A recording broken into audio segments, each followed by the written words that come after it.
अरे आप लोग आ गए क्या? 2 सेकंड सर, बस 2 मिनट। हाँ। मैं बस आप ही के साथ निकलने के लिए तैयार हो रहा था। सियासी सफर का आज 21वां दिन है और आपके साथ मैं सफर पर चलूंगा, लेकिन उससे पहले मैं ये बताना चाहता हूँ कि अखबारों के अखबार और चैनलों के चैनल, अगर इस देश में सबसे अच्छा रिपोर्टर कोई है तो वो यही है और ये हमें बताएंगे कि किस तरह का चुनावी माहौल है। कई लोग आते हैं जो इनसे बातचीत करते हैं। तो नमस्कार, स्वागत है। सफर पर निकलने से पहले आइए इनसे भी जान लेते हैं यहाँ किस तरह की चुनावी हवा है।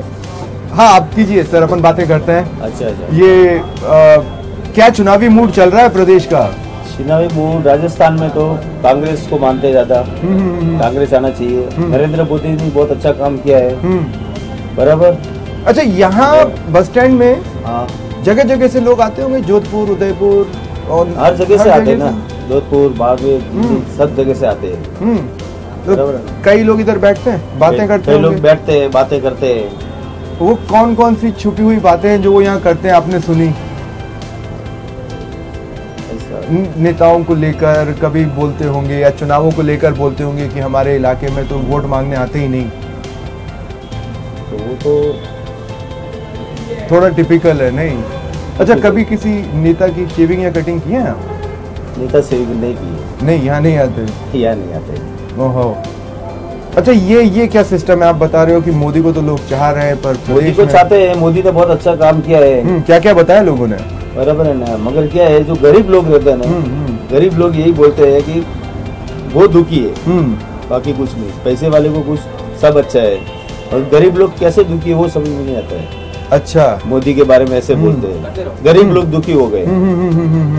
गरीब लोग दुखी हो गए। हाँ, गरीब दुखी हो गए, बाकी कोई पैसे वाले को उसी जगह पे है। इसलिए वो लोग ज्यादा अपना कांग्रेस को थोड़ा चाहते हैं। राजस्थान में चाहते हैं। हाँ, मतलब ये मान राजस्थान सुना है मैं, जो भी आते हैं वो यही बोलते हैं। वो यही बोलते हैं। हाँ, राजस्थान का कुछ किया नहीं। अच्छा, कांग्रेस को लेकर किस तरह की बात करते हैं कि कांग्रेस आएगी तो गहलोत मुख्यमंत्री बनेंगे या पायलट बनेंगे, कुछ बोलते हैं?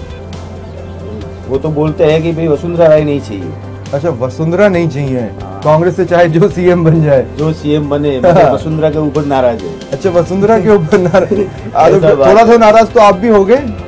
अब मान लो जैसे रोडवेज की हड़ताल है, आपकी तो दुकान ही बस स्टैंड पर है। मान लो हड़ताल है तो उस समय तो यात्री भी नहीं आ रहे। नहीं, हमारा तो भी दोनों अच्छा है मेरे लिए तो। चलिए, कुछ ही देर में मेरी शेविंग खत्म हो जाएगी और फिर सफर की शुरुआत करते हैं। आप थोड़ा सा टहल कर आइए और फिर बस में आपसे मुलाकात होगी। बस।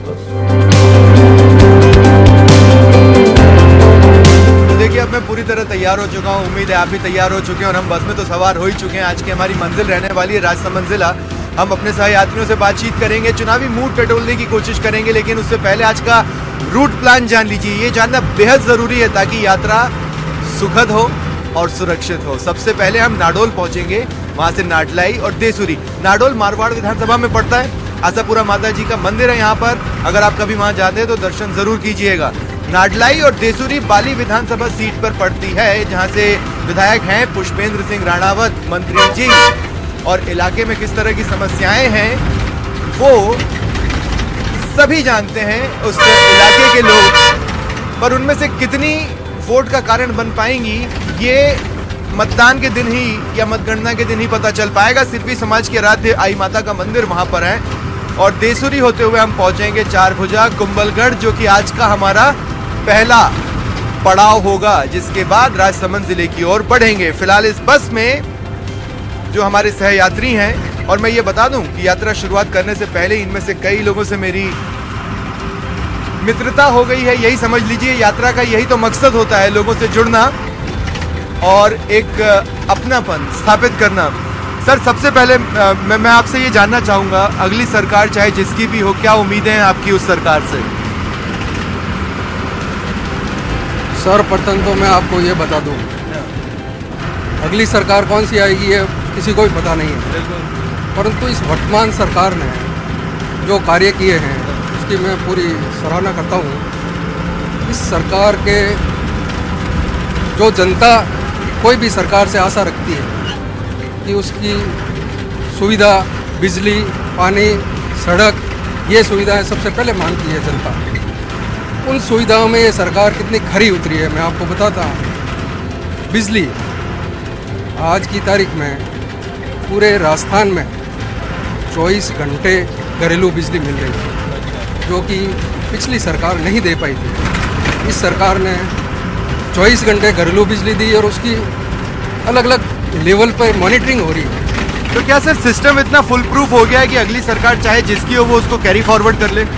बिल्कुल, ये जो अभी 24 घंटे बिजली मिल रही है इसको अभी कोई कटौती कर नहीं सकता, क्योंकि डोमेस्टिक में जो घरेलू सुविधा मिली है तो गांव-गांव में जो लोग रहते हैं उन्होंने अपने छोटे मोटे उद्योग धंधे वहाँ लगा दिए हैं और उस 24 घंटे बिजली से उनकी आज रोजी रोटी चल रही है। ठीक, तो बहुत मूलभूत ज़रूरतों में हम जब कहते हैं सड़क, बिजली और पानी, तो ये बिजली दूसरे नंबर पर कहा जाता है और अगर वो लोगों को मिल रही है तो उनके वोट देने का एक आधार बिजली भी बन जाता है। सर मैं और भी लोगों से यहाँ पर बातचीत करता हूँ।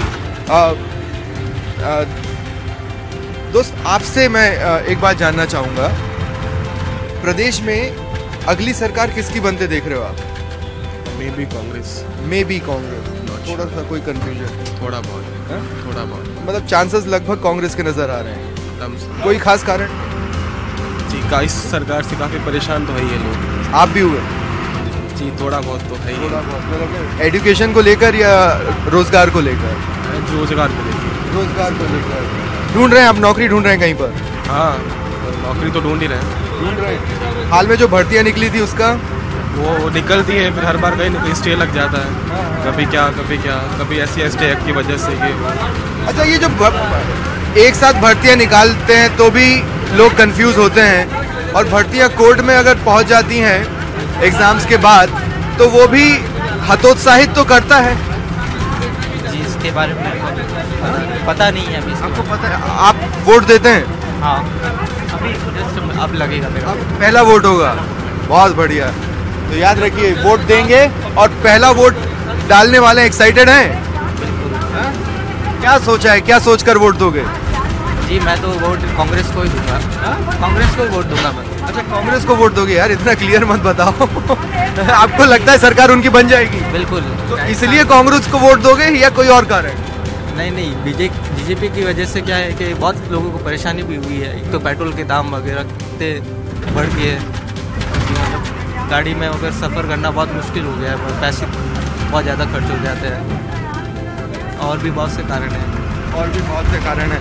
मैं एक ख़ास व्यक्ति से आपको मिलवाना चाहता हूँ। जैसे कि मैंने थोड़ा पहले ही कहा, इस सफ़र की शुरुआत में आप लोगों से जुड़ने से पहले मैं लोगों के साथ यहाँ पर जुड़ चुका था और तब मेरी मुलाकात, देखिए और भी सहयात्री हमारे साथ जुड़ रहे हैं, मतलब सफ़र बेहद इंटरेस्टिंग रहेगा। कुछ ही देर में बस पूरी तरह से भर चुकी होगी तो बहुत तरह की राय मिलेगी, बहुत तरह की बातें होंगी, हंसी मजाक भी हो सकता है, दुख दर्द भी लोग साझा कर रहे हैं। इसी कड़ी में जिन्होंने हमसे बातचीत की थी, हम उनके बारे में बता दें। जब भी कोई थड़ा या विभाग अगर हड़ताल पर जाता है, बैठ जाइए दादा, कोई दिक्कत नहीं है। जब भी कोई धड़ा या विभाग हड़ताल पर जाता है तो बेसिकली आप उसको संख्या से मत देखिए। मान लीजिए 100 लोग अगर हड़ताल पर गए का मतलब ये नहीं होता कि 100 लोग हड़ताल पर हैं, दरअसल 100 परिवार हड़ताल पर होते हैं। मेरे साथ जो है मैं उनसे बातचीत करूंगा। आप मुझे बता रही थी आपके फादर रोडवेज में हैं। तो बेसिकली होता तो यही है कि अगर कोई हड़ताल पर गया तो उसका परिवार भी साथ साथ हड़ताल पूरा हड़ताल पर रहता है। आज अगर देखा जाए तो रोडवेज डिपार्टमेंट कितनी लॉस में, ये शायद आप लोगों को नहीं पता, लेकिन उनकी जो फैमिली है वो उनके साथ में हड़ताल पे खड़ी थी और ये चीज़ मतलब उनकी फैमिली के लिए बहुत ज़्यादा हो गई थी। और अगर देखा जाए वैसे तो रोडवेज वालों की सैलरी भी नहीं है इतनी, मात्र 20,000 24,000 लास्ट जाके थे 25,000 27,000 ऐसी कुछ उनकी सैलरी है। जो न्यू लगे हुए उनकी सैलरी, लेकिन जो पुराने लगे हुए ऑलरेडी उनकी कोई सैलरी नहीं है। उनको 7वां वेतन देने का मतलब कोई नामो निशान नहीं है। ना उनकी सैलरी टाइम पे इंक्रीज होती है, ना उनकी सैलरी टाइम पे बनती है। लेकिन आम लोग रोडवेज से नाराज नहीं है। हम लोग रोडवेज से नाराज नहीं है, हम लोग रोडवेज से सेटिस्फाई है, उल्टा जनता भी सेटिस्फाई है। लेकिन कहीं कहीं जनता ऐसी मतलब वो चीज़ें खड़ी कर देती है ना, जहाँ पे मतलब सरकार के साथ मतलब डिपार्टमेंट के साथ में जहाँ उनको खड़ा होना था वहाँ वो लोग नहीं खड़े थे। वो उनको मतलब लोक परिवहन के साथ में जाके उनको डबल किराया थे कि उनको मतलब वो यात्रा करनी ज़्यादा ज़रूरी थी, लेकिन वो उस वक्त डिपार्टमेंट के साथ में नहीं खड़े थे। आम लोग नहीं खड़े थे। आम लोगों के तमाम तरह के फ़र्ज़ हैं, जैसे वोट देना सबसे अहम फ़र्ज़ है, सबसे अहम कर्तव्य है। उसके अलावा भी कब कहाँ किसके साथ खड़ा होना है। जब आप ये चुनावों में सोच सकते हैं तो किसी परेशान व्यक्ति को देखकर भी सोच सकते हैं। और अगर स्पोर्ट्स से बिलोंग करते हैं तो एक पर्सपेक्टिव उनका भी हम लेने की कोशिश करेंगे। सबसे आगे की तरफ वो बैठे हैं, कुछ ही देर पहले इस बस में चढ़े थे और देखिए तमाम चीज़ें आपको यहाँ पर नज़र आएंगी। बहुत से सहयात्री हैं हमारे साथ, सब अलग अलग विचार, कुछ खुलकर बोलने को तैयार हैं, कुछ अपना अनुमान बता रहे हैं, कुछ ये बता रहे हैं कि राजनीति संभावनाओं का खेल है। संभावनाएं किस तरीके। अरे तो दादा आप तो ये हक से बोल सकते हो यार, इधर देखो, ये तो आप हक से बोल सकते हो। अच्छा सुनो, सवाल पर मैं आपसे आपकी भाषा में पूछूंगा। नहीं सुन रहे हैं सब, ये टिकट काट रहे हैं फिलहाल। और दादा इस बार किसका टिकट चुनावों में कटने वाला, इधर देखिए ना। जो भ्रष्ट नेता है, जो काम नहीं करना चाहते हैं और केवल दुकानदारी लगा रहे हैं, उन लोगों के टिकट कट जाएंगे। जो भ्रष्ट है और काम नहीं करता है, उन लोगों के टिकट कट जाएंगे। उन लोगों के टिकट कट जाएंगे। ये तो हर बार कटने चाहिए ना। हर बार कटने चाहिए, बट होता तो नहीं। वो किसी कारण से या भ्रष्टाचार की वजह से नहीं कट पाते हैं और अपनी अप्रोच लगा देते हैं, इस वजह से वो उनके टिकट नहीं करते हैं। बाकी ऑनेस्ट और जो वर्कर हैं, काम करने वाले आदमी को हमेशा चुनना चाहिए, जिससे कि जनता का भला कर सके और सुव्यवस्थित सरकार चला सके। मतलब अच्छे लोग राजनीति में आएंगे तभी कुछ अच्छा हो भी पाएगा, और अगर अच्छे लोग राजनीति में नहीं आएंगे तो फिर इलाके के लिए विकास के बारे में सोचना बेहद मुश्किल हो जाता है। और ख़ास बात दरअसल अगर आप समझ पाएँ तो ये भी है कि राजनीति में मजबूरियां अलग चलती हैं, और वो अलग ऐसे भी चलती हैं कि जिसका कोई रिकॉर्ड हो या क्रिमिनल रिकॉर्ड हो, उस तक को भी कैंडिडेट बना दिया जाता है। कोई भी पार्टी इस एक मामले में दूध की धुली नहीं है। अब दूध की धुली व्यक्ति को ढूंढने निकलना हो तो फिर गांव में चलिए, शायद कोई दूध में नहाया हुआ आपको मिल जाए। लेकिन फिलहाल देखिए अब जगह तो ऐसे ही बनाई जाएगी, जैसे सरकारें कहती है सड़क बना रहे हैं वो ऐसे ही बना देती है। नदी के बीच में से हमें निकलना पड़ता है। सर थोड़ा सा टिकने की जगह दे दीजिए बस। आप स्पोर्ट्स में हैं क्या? नहीं सर, मैं आर्मी में हूँ। आप आर्मी में हैं? अरे दादा फिर तो आपका मूड पता ही नहीं चल पाएगा, आप शायद बात ही ना करो। नहीं ऐसी कोई बात नहीं है सर। अच्छा कर सकते हैं ना आप लोग, तो बैलेट पेपर्स के थ्रू वोट देते हो? हाँ सर, जो गांव में रहते हैं वो अपना बटन दबा के देते हैं, बाकी बैलेट के थ्रू बटन। ये मैं सर सबसे पहले तो आपकी सर्विसेज के लिए थैंक्स। मैं मतलब सिंसियरली एक एक व्यक्ति जो भी यहाँ पर मिलेगा आपको कभी भी मिलेगा, एक बस ये वर्दी है आर्मी की जो बची है, जिसे देखते ही अंदर से रेस्पेक्ट आता है। उसके अलावा तो कुछ ऐसा बचा नहीं है जिसको देख के रेस्पेक्ट आए। नहीं सर, ऐसा नहीं है, सब अपने अपने जगह पे सब लोग काम कर रहे हैं और अपने। मैं सांस ले रहा हूँ सर आप लोगों की वजह से, जान रहे हैं आप? नहीं आपकी भी वजह से, क्योंकि 70-80% तो आप लोग भी अच्छा काम कर ही रहे हैं, तो ये तो है कि हम लोग यहाँ सुरक्षित तो हैं। बिल्कुल सर, ये हमारा कर्तव्य है और आर्मी का भी कर्तव्य बनता है कि यदि बाहर सुरक्षा रहेगी तभी हम अंदर सुकून से रह सकते हैं। आपको बॉर्डर पर और देश में जहाँ कहीं हलचल हो वहाँ पर लगाया जाता है, कहीं पर नक्सली हमला या बाहर से आतंकवाद, उन सब से आप जूझते हो। अंदर के लोगों का दायित्व है कि वो राजनीति में गंदगी से जूझें वोट डालते वक्त। जैसा कि मैंने आपसे पहले कहा, बैलेट पेपर के थ्रू आप लोग वोट डालते हो। आर्मी के अपने वो कौन से इश्यूज होते हैं जो जवान या अधिकारी सोचकर बैलेट पेपर में वोट डालते होंगे? एक तो वो देशभक्ति तो चाहते ही हैं, देश प्रेम जिसमें देखेंगे उसके साथ जाएंगे। दूसरा और भी तो इश्यूज होते होंगे जो ट्रिगर करता होगा अंदर से कि हम इसलिए भी वोट डालें। गांव की जो हम परिवार से जानकारी लेते हैं कि हमारे परिवार में किस तरह की सुख सुविधा सरकार दे रही है, या जहाँ पे हम रह रहे हैं वहाँ किस चीज़ की कमी है, पानी, बिजली, और ऐसे कई कारण हैं, महंगाई, अनाज बिक्री, गांव में खेती भी करते हैं, तो कई चीज़ें हैं इसका कारण बनती हैं कि हम उन्हें किस उम्मीदवार को, सही उम्मीदवार को, परिवार को बताएं, वोट डालें। अच्छा, तो मैं ये कहना चाहूँगा कि अगर जिसके प्रति आपका गुस्सा होगा ना, उसको बहुत बुरी हाय लगती होगी, तो उसका राजनीति में करियर चलेगा नहीं सर। ये तो सर अपनी अपनी सोच है कि किस आदमी के लिए कौन व्यक्ति अच्छा उतर रहा है और अच्छा काम कर रहा है, तो वहाँ की जो हाँ ये तो है। आप भी आर्मी से हैं क्या? तो फिर तो थैंक्स सर आपको भी सर्विसेज के लिए। एक्समैन देखो हमसे ज़्यादा नॉलेज जनता को रहता है, हमें इतना नॉलेज नहीं है, हम तो सही बताते हैं, तो जनता अपने आप चुन लेती है किसको क्या। तो इस बार घर परिवार क्या कह रहा है, प्रदेश में सरकार किसकी बन सकती है? हाँ वो खुद अपना डिसाइड करेगा। अच्छा वो खुद आपसे मैं आपको पूछ के संकट में डालूंगा भी नहीं, आपका बनता भी नहीं और मेरा पूछना भी नहीं बनता है।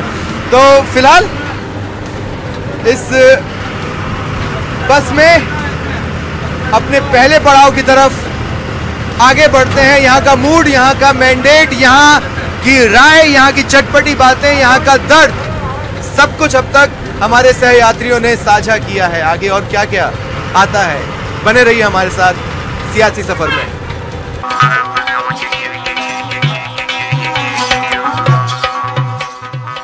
आन बान और शान यही है हमारा रंगीलो राजस्थान। और इस वक्त ये तमाम लोग हमारे साथ बैठे हैं जिन्हें आप अपने टीवी स्क्रीन पर देख रहे हैं। मैं इनसे बातचीत की कोशिश करूंगा। हो सकता है कि शायद ये मुझसे बहुत सी बातें छुपा लें, लेकिन इनकी उम्र ऐसी है कि इनसे मुझे 2 शब्द या आशीर्वाद भी मिल जाए तो बहुत होगा। दादा आप सबका आशीर्वाद तो मैं चाहूंगा कम से कम मेरे साथ रहे। हाँ मुझे आशीर्वाद देते हैं? Thank you. मुझे ये बताइए दादा, बहुत से चुनाव देखे होंगे आपने, देखे हैं ना प्रदेश में? चुनाव जो होते हैं अपन वोट डालते हैं, बहुत से हुए आपने देखे हैं आपने? कोई फर्क पड़ता है? मतलब मैं ये पूछ रहा हूँ दादा, अगली सरकार अगर बनती है तो किसकी बनेगी और उससे आपको क्या उम्मीद होगी?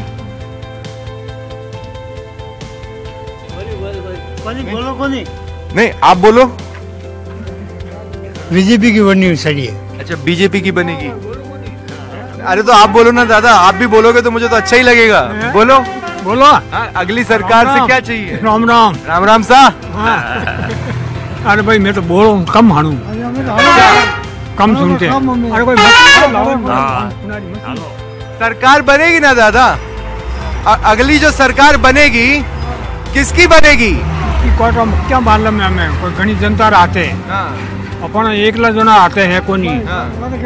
यहाँ कोई नहीं आता है, नेता आता है ना यहाँ वोट मांगने की? नहीं आता है। अबे भी जो देखो भाई के वोट तो हम दे ही चाहिए, मैंने कहा कोई कोयटा कांग्रेस है देन, भाजपा है देन, घनी जनता आते हैं, अपन एक जना आते हैं कोई। अच्छा आप लोग यहाँ पर सब बैठे हो, चुपचाप बैठे हो, क्या सोच रहे हो? राम राम। सब चुपचाप बैठे हैं, ना बातचीत कर रहे हैं। मतलब बुजुर्ग तो आपस में बहुत सारी बातें होती हैं, पुराना जमाना होता है याद करने को। इतना चुपचाप क्यों है आप लोग? हाँ दादा मैं अनपढ़ मैंने हमने अगले साल वोटों है करने में सरकार आवनी चाहिए, वो मैंने मालूम नहीं पड़े। अच्छा मैं पढ़ियोड़ा को नहीं। 7 तारीख को मतदान होगा, 7 दिसंबर को।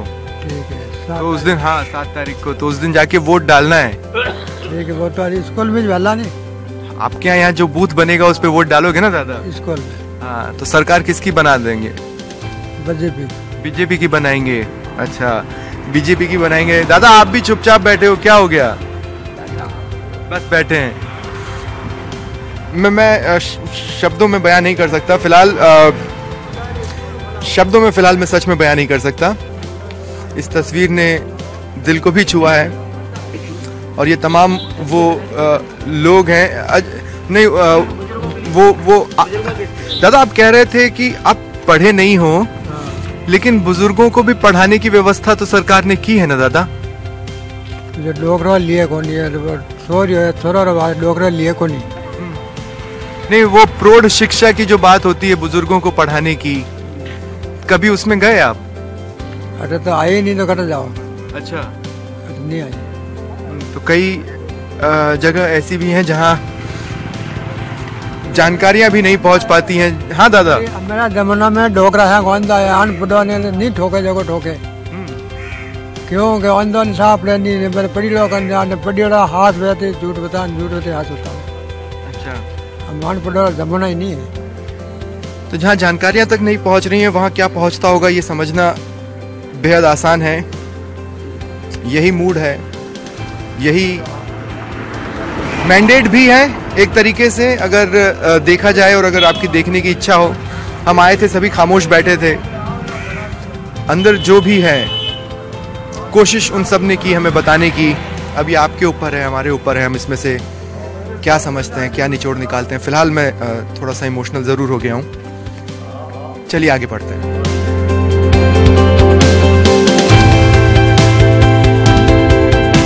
और अब आपको टीवी पर स्मेल आने लगी होगी दाल बाटी और घी की। इस वक्त जहां पर मैं खड़ा हूं, ऐसे देखेंगे तो हो सकता है आपको लगे आम है, लेकिन सोच कर देखेंगे तो ये बेहद खास है। राजस्थान में है, दाल बाटी का टेस्ट न लें तो फिर कैसे चलेगा? हम किस प्रदेश में आए कैसे पता चलेगा? क्यों दोस्त, अगर राजस्थान आया हूं तो एक बार तो मुझे खाना चाहिए ना दाल बाटी की, नहीं है ना? खा लीजिए। कैसा है? अच्छा है। अच्छा बना है ना? मैंने यही कहा, आप देखेंगे तो हो सकता है आप कह दें आम है, लेकिन ये बेहद खास है। ये दुकान इनकी है जो इस वक्त परोस रहे हैं। भाई साहब 2 मिनट में आपसे बात कर सकता हूँ? हाँ, ये बताइए कि क्या है प्लेट का हिसाब किताब? 60 रुपए। 60 रुपए। जीएसटी नहीं लेते?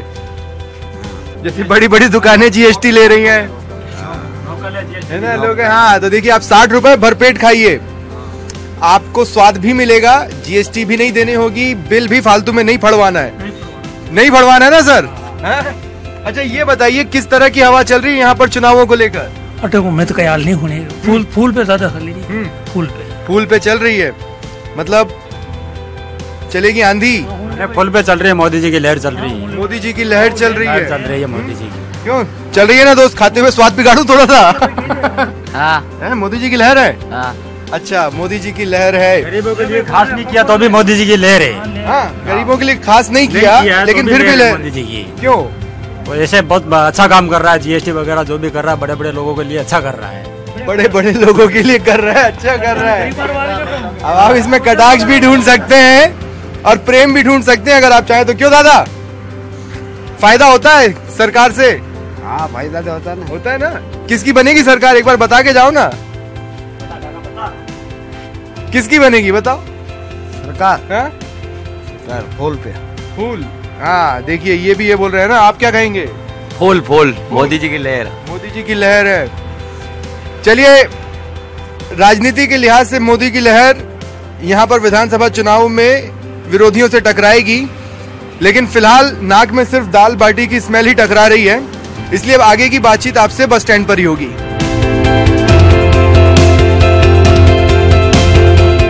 और लीजिए, हम अपनी मंजिल तक पहुंच चुके हैं। कई लोग मिले, कई चीजें मिली, हमारे पूर्वज भी मिले। तस्वीरों में बीच में आपने देखा होगा हमारे पूर्वज काफी खुशहाल थे, क्योंकि उनमें ना सियासत होती है, ना राजनीति, ना वोट डालने के टेंशन में बात कर रहा हूं बंदरों की। बहरहाल हम आज की मंजिल पर पहुंच चुके हैं। तमाम लोगों से मिले, उनकी राय जानी, कुछ ने हमारी भी चुटकी ली, कुछ की हमने चुटकियां ली, दुख दर्द साझा किए। और इसी के साथ आज की इस जर्नी को यहीं पर रोकते हैं, थोड़ा सा विश्राम करेंगे, कल फिर लंबे सफर पर निकलना है। तब तक के लिए यासीन, एहसान और स्वप्निल को इजाजत दीजिए। कल फिर निकलेंगे नए सफर पर। Take rest.